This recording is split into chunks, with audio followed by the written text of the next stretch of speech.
Buenos días. Bueno, el día de hoy les quiero hablar sobre varios hechos importantes que han sucedido en el país y que quiero que los conozcan. El primero de ellos es el que tiene que ver con Vicky Dávila, ya que un periodista bastante reconocido en España la ha desenmascarado por completo y ha dejado en evidencia el tipo de periodismo tan rastrero y tan ruin que ejerce esta señora en el país, ya que como muy bien lo dice este periodista, él la conoce desde hace más de 20 años, por tanto sabe de lo que está hablando y sabe muy bien el tipo de postura que esta señora ha asumido desde que inició su carrera periodística, ya que como muy bien dice el periodista, esta señora es bastante amarillista y se basa en repetir mentiras para tratar de instaurar una matriz de opinión favorable a la derecha colombiana y al uribismo, y para tratar de hacerle daño al presidente de la República, en este caso al presidente Gustavo Petro, que como sabemos esta señora es bastante incisiva en tratar de hacerle daño a lo que sea progresismo, y en particular al pacto histórico y al presidente de la República, como lo hemos podido ver y constatar todos estos días con estos escándalos supuestamente de las supuestas chuzadas que esta señora se atrevió a publicar, y últimamente ya con lo que dijo la cifra de los supuestos 3.000 millones que supuestamente eran propiedad de Gustavo Petro, cosa que quedó en el aire con la supuesta fuente que ella alucía que tenía, cosa que nunca se volvió a mencionar. Por tanto, dejó el manto de duda en el país, cosa que el presidente Gustavo Petro, con lo que se dio a conocer ayer por parte de la Fiscalía sobre el coronel Dávila, que sí fue un suicidio, pues quedó en evidencia que esta señora lo que estaba tratando de hacer era sembrar una matriz de opinión para hacerle daño al presidente de la República, como muy bien también lo ha dicho este periodista español. Así que quiero que escuchemos lo que ha dicho este reconocido periodista. Otro tema del cual les quiero hablar es sobre el grupo Gilinski, que como sabemos también es dueño de Revista Semana. Además de ello, también es dueño del País de Cali y en este momento han anunciado que van por el Heraldo de Barranquilla. Así que como nos podemos dar cuenta, van es por todo, para tratar de afianzar una matriz de opinión contraria al gobierno del presidente Gustavo Petro. Por tanto, están intentando tomar los medios de comunicación de manera masiva para tratar de colocarlos a servicio de la derecha colombiana y del uribismo. Otro tema del cual les quiero hablar es sobre el senador Wilson Arias, ya que ha hecho una denuncia bastante grave en contra de Luis Carlos Sarmiento Angulo. Una cosa que es bastante grave, ya que el senador Wilson Arias también compromete a algunos parlamentarios que supuestamente estarían fletados. Y el último tema del cual les quiero hablar es sobre el presidente Gustavo Petro, ya que se ha reunido con el presidente de Francia, Macron, en una cumbre que se está llevando a cabo en París. Así que quiero que escuchemos el discurso del presidente Gustavo Petro que ha dado el día de hoy en la mañana. Pasemos a revisar estas importantes noticias. Veamos primero lo que dijo el periodista sobre Vicky Dávila y cómo la desenmascara por completo. Bueno, lo tienes en la personalidad de Vicky Dávila, la directora de Semana, la ardilla uribista de lo peor del periodismo colombiano. Esta mujer fue una enemiga de Juan Manuel Santos por su negociación con la guerrilla de las FARC. Es una enamorada del uribismo, una defensora del presidente Duque, que lo fue como intermediario del uribismo en representación del expresidente Álvaro Uribe. Y ella ha sido desde RCN una de las periodistas que mejores cosas ha dicho y ha hecho en beneficio de los paramilitares. Es decir, Vicky Dávila, Uribe, paramilitares son un trébol de tres hojas que ha funcionado con una impunidad desbordante en los últimos años del periodismo en colombiano. Yo conozco a Vicky Dávila desde hace más de 20 años, la conozco personalmente, y desde luego cuando ella se convirtió en directora de Semana, cuando Semana fue comprada por un grupo empresarial afín al uribismo, ha materializado una de sus especialidades, que son, como vosotros contabais, la mentira, es decir, contar cosas con forma de exclusivas, entre comillas, de periodismo amarillista, que no tienen ninguna base, que no tienen ningún testimonio, que no tienen ninguna prueba, pero que hacen circular y repetir mentiras para ser utilizadas en desprestigio del actual presidente, en este caso Petro. Pues bien, ya escuchamos lo que ha dicho este reconocido periodista español sobre el tipo de periodismo tan nefasto que ejerce esta señora Vicky Dávila. Y como él muy bien lo dice, la conoce hace más de 20 años. Por tanto, está hablando con conocimiento de causa cuando dice que el tipo de periodismo de Vicky Dávila es un periodismo amarillista, sensacionalista y que se basa en mentiras. Así que muy bien por este periodista por no dejar pasar este tipo de situaciones y desenmascararla en la televisión española. Ahora vamos a pasar a revisar otra noticia que es bastante importante, y es la que tiene que ver con el grupo Gilinski, ya que como dije antes van por el Heraldo de Barranquilla, en su intención de generar un monopolio informativo para desinformar al país, como lo vienen haciendo con Revista Semana. Le damos este pequeño fragmento de la República. Grupo Semana está próximo a cerrar compras del periódico Heraldo de Barranquilla. Con esta operación confirmada por fuentes de Barranquilla a la República, el grupo Gilinski continúa su expansión por los medios regionales. Como vemos muy bien, van es por los medios regionales, para tratar de generar una matriz de opinión favorable al uribismo y a la extrema derecha. Y como saben muy bien, se aproximan elecciones. Así que estos medios del grupo Gilinski ejercerán como caja de resonancia de la derecha colombiana. Es evidente que así será.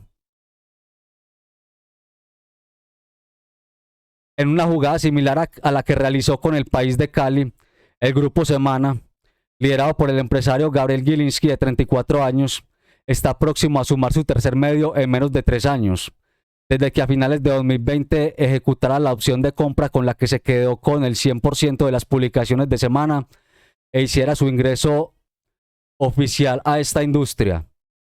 Como vemos, iniciaron su ingreso en esta industria con la revista Semana, luego con El País de Cali, perdón, y ahora van por el Heraldo de Barranquilla, ya que es un periódico bastante reconocido en Barranquilla y de bastante circulación.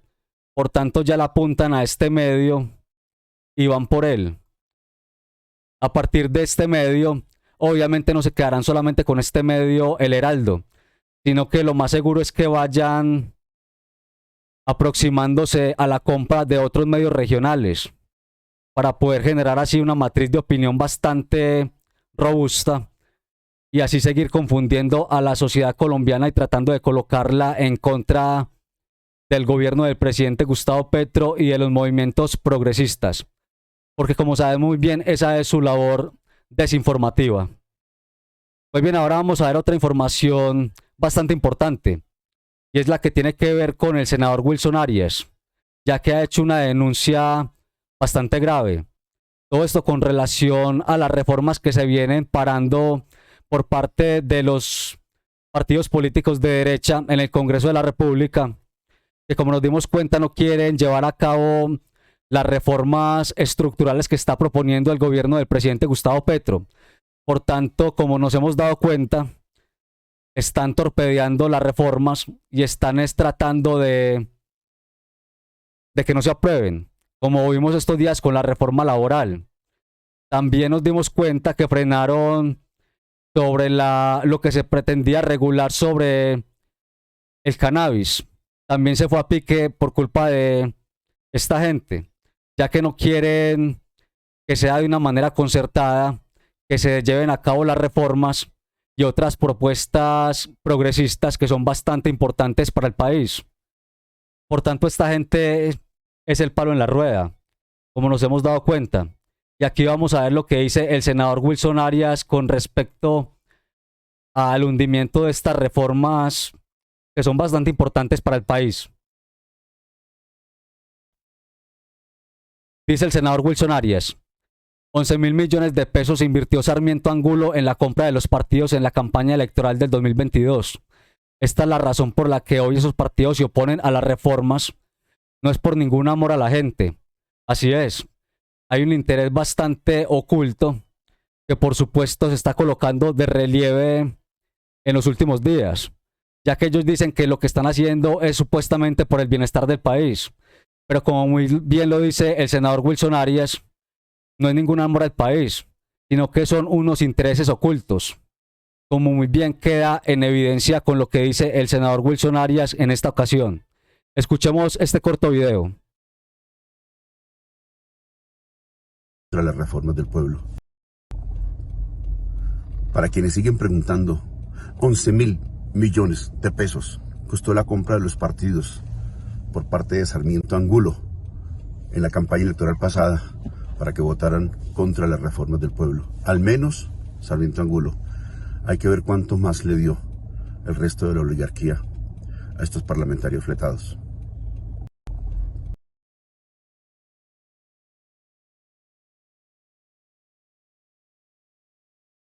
Ya escuchamos lo que dice el senador Wilson Arias tan grave, ya que dice que aparentemente o supuestamente habrían unos parlamentarios fletados por Luis Carlos Sarmiento Angulo desde el 2022, cosa que no es descabellada y es totalmente razonable, porque obviamente estos poderosos del país, estos empresarios poderosos, hacen lo posible por tratar de colocar los parlamentarios de su lado, para que obviamente protejan sus grandes industrias y traten de hacer lobby a favor de ellos en el Congreso. Por tanto, lo que dice el senador Wilson Arias es bastante razonable y bastante grave, ya que es evidente que los parlamentarios que se están oponiendo a las reformas estructurales que se pretenden llevar a cabo no lo hacen por amor al país, como muy bien lo dice el senador, sino que todos son intereses. Y como él muy bien lo dice, estarían fletados por Luis Carlos Sarmiento Angulo desde el año 2022 y no sabemos si en este momento también los estaría fletando, cosa bastante grave. Como muy bien lo dice el senador Wilson Arias, esto deja de relieve porque aparentemente se estarían oponiendo a estas reformas, o no aparentemente, esto es un hecho, porque lo que dicen estos congresistas del uribismo y de la derecha colombiana que están en el Congreso, es evidente que no es por el bienestar del Colombia, ni de los colombianos, sino que están defendiendo intereses económicos de los personajes más poderosos del país, como Luis Carlos Sarmiento Angulo. Así que es algo bastante grave que se tendría que investigar. Si es que estos personajes del Congreso están estorpedeando las reformas porque obviamente estarían fletados, por tanto no pueden actuar con independencia, porque están atados y bien atados al poder, y por tanto lo que le están haciendo es un daño enorme al país. Y por tanto el gobierno tiene que seguir insistiendo de manera permanente en llevar a cabo estas reformas. Ahora vamos a pasar a revisar otra información bastante importante, y es la que tiene que ver con el presidente de la República, Gustavo Petro, ya que como dije antes está en París, Francia, y fue recibido por el presidente Macron. Aquí podemos ver, por ejemplo, cómo fue recibido por Macron. Primero vamos a esta imagen y veamos lo que ha dicho el presidente Gustavo Petro en un importante discurso.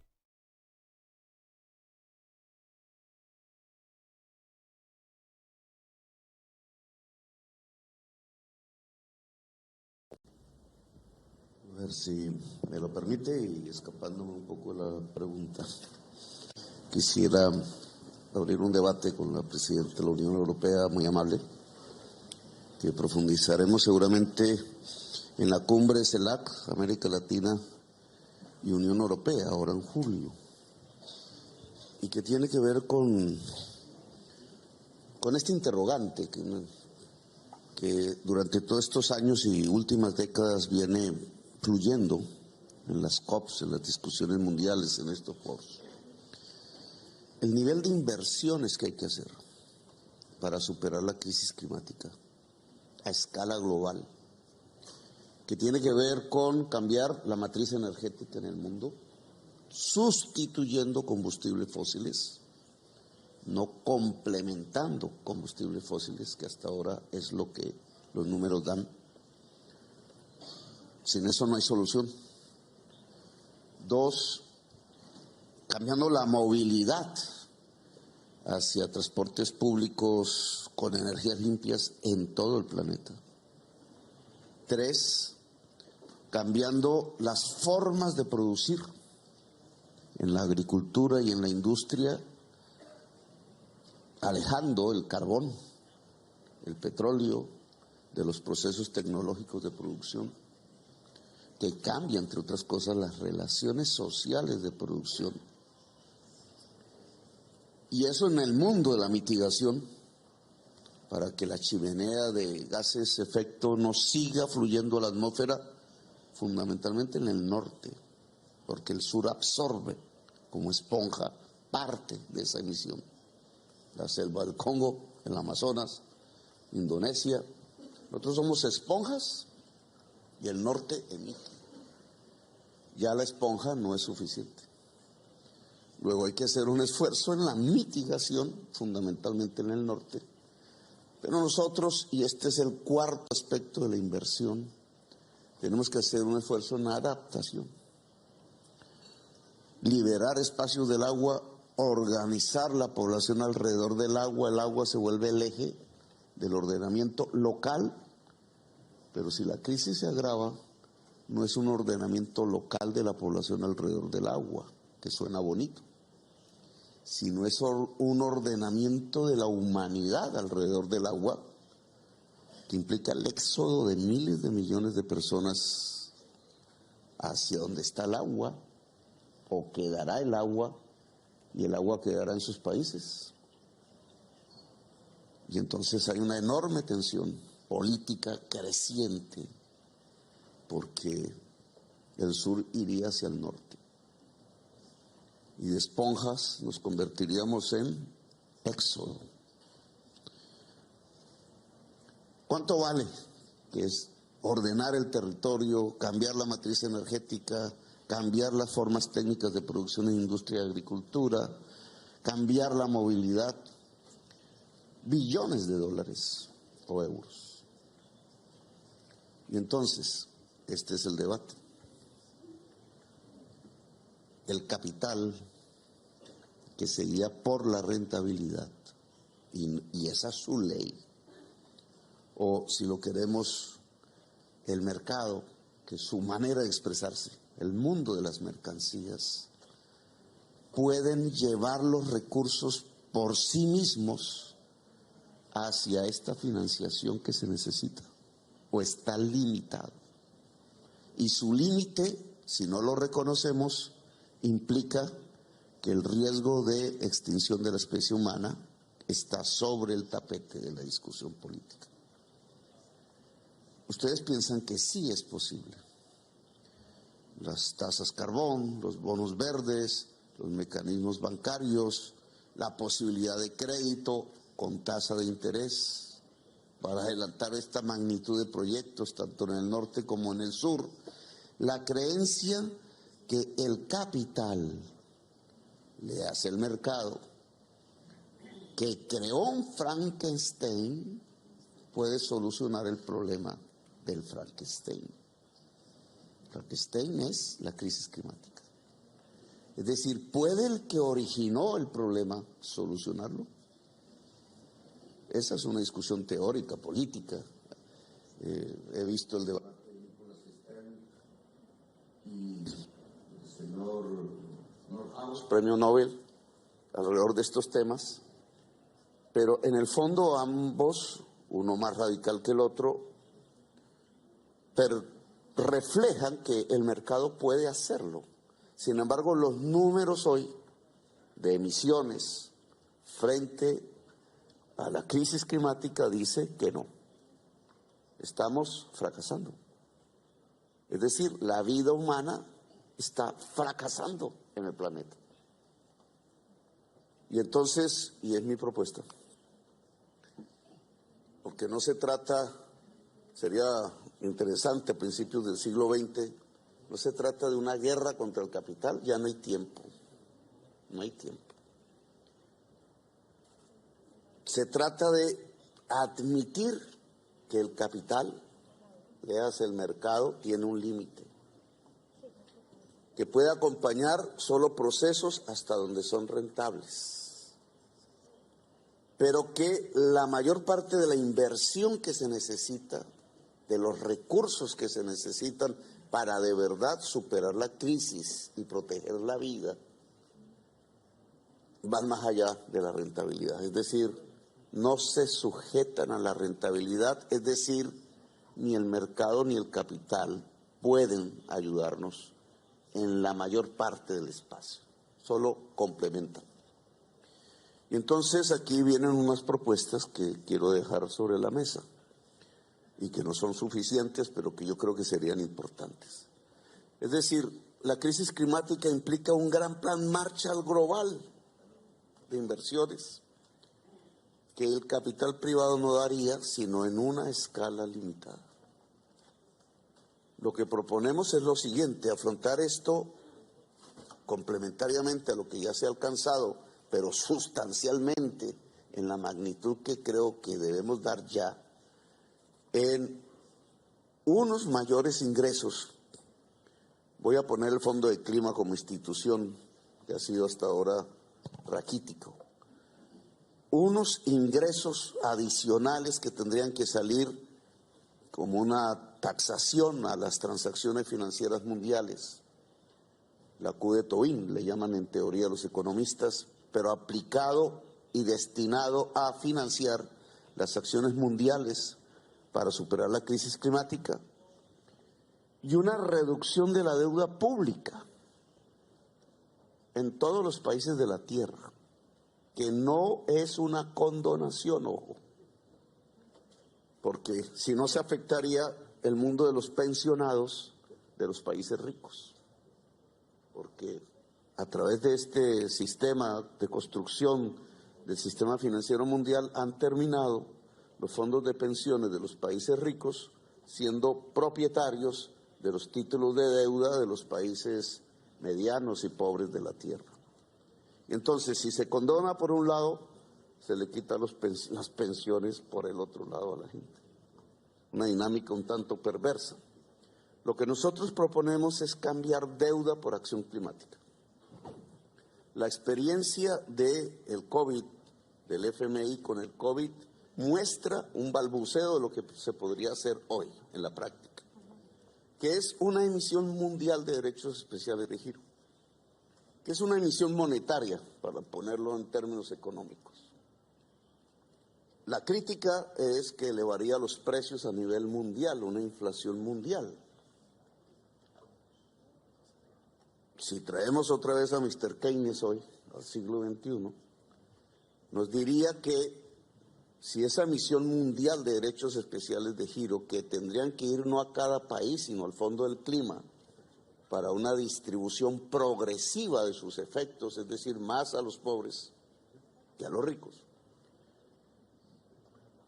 sería un pago a los fondos prestatarios de capital prestado, fondos de pensiones, etcétera, un pago que aumentaría la liquidez mundial de dinero, pero que se aplicaría en inversión productiva por parte de los países, porque estos, al reducirse la deuda y el servicio de la deuda, tendrían un espacio presupuestal que se dedicaría a la acción climática.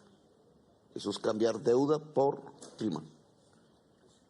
Todos los países sumados a través de este mecanismo nos daría por primera vez, desde que estamos hablando de la crisis climática, una primera acción fundamental, un primer paso esencial, porque sería un plan Marshall de inversiones en mitigación, en adaptación en cada país de la Tierra para superar la crisis climática. Esto implica un cambio institucional del sistema financiero mundial, porque el FMI, la Banca Mundial, etcétera, tendrían que prestar como su principal objetivo, prestar su oficio en esta transferencia a través de DEC, de derechos especiales de giros, hacia tenedores de bonos, de deuda pública, hacia bancas multilaterales y hacia una reducción de estos servicios de deuda en todos los países de la Tierra, y esa sería su primer gran función, muy diferente a la que ha tenido hasta hoy. Esto implicaría que norte y sur tendrían que entablar un diálogo diferente, es decir, no es cómo les prestamos, cómo les regalamos marginalmente, sino cómo hacemos una sociedad en pos de la vida de la humanidad. porque el problema será igual para tus nietos, Presidenta, que para mis nietos en Colombia o para los nietos del presidente en el Congo, para toda la humanidad. El problema de la extinción de la especie será para todos y todas.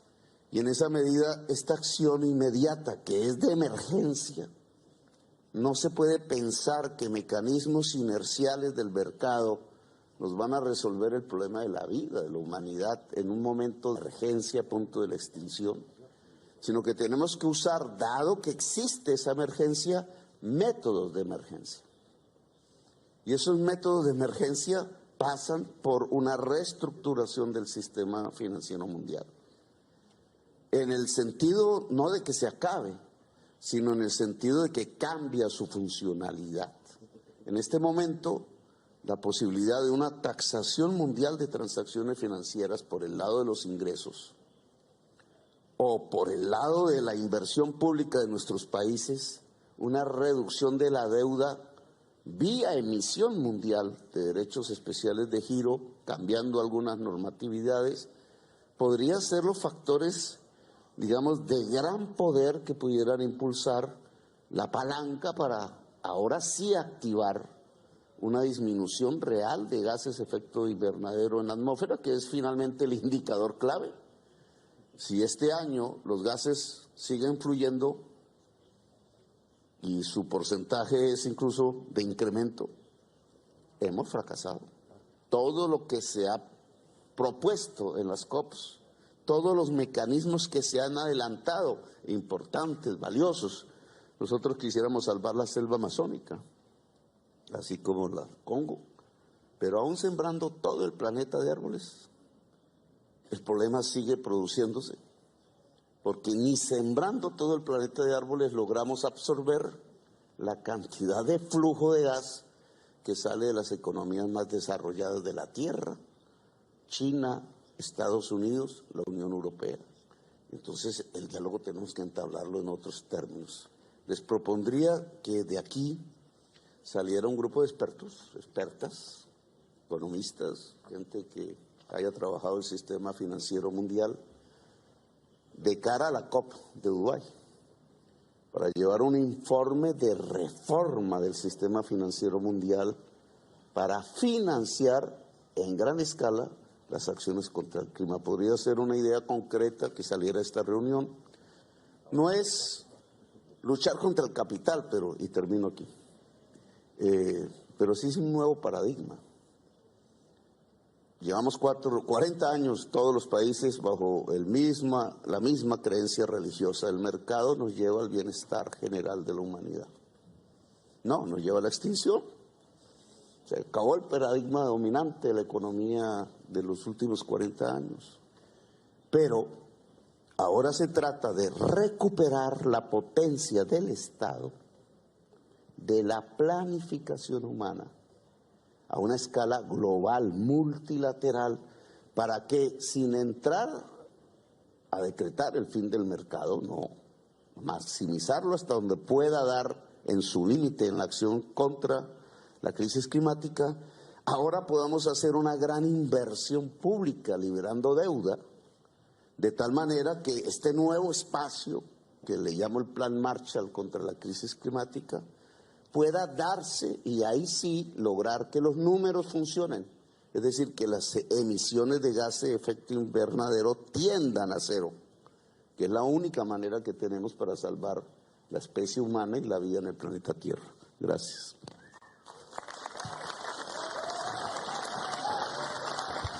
Amigos.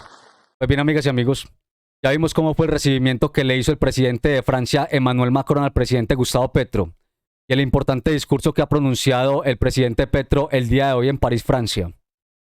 Pues bien, amigas y amigos, esta es la información que les quería dar a conocer el día de hoy. No olviden compartir el video, suscribirse al canal, y nosotros nos vemos en un próximo video con un tema de relevancia para el país. Muchas gracias.